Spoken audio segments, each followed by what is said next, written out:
Hi folks, the other day my wife and my daughter told me to make dinner fast since they want to go see a movie, and the movie was The Wicked.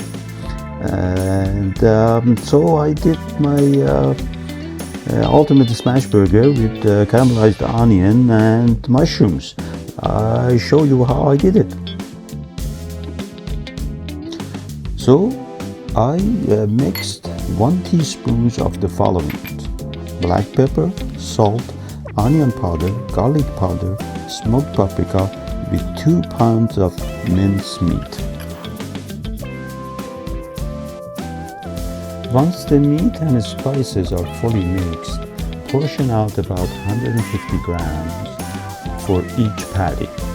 Roll each portion into a firm ball and let them rest in the fridge for 1 hour. Okay, now start sauteing the mushrooms. Normally we begin with onions, but not this time. Mushrooms will release a lot of liquid and we need the moisture to cook off. Then we can add onions when the liquid is evaporated. See how the mushrooms are browning up beautifully? That's the perfect moment to add your onions.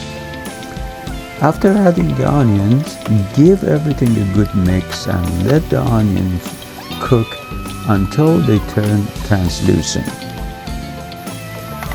Now, after about 5 minutes, the onions will start to soften and turn translucent. This is when the caramelization begins.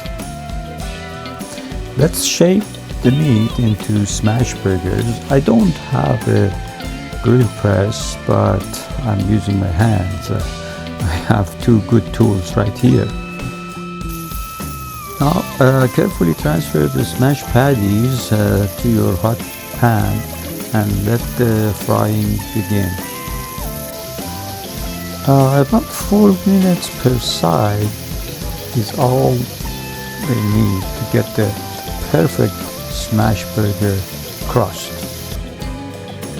Now comes the best part, assembling the smash burger masterpiece.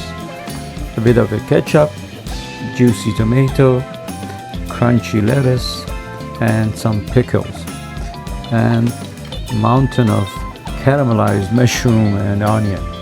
I love it. And you already know you need some crispy fries to finish this moment. If you love this recipe, don't forget to like, comment, and subscribe, and share it with your family and friends. Spread the love for burger. Thank you so much for watching, and I'll see you in the next delicious video.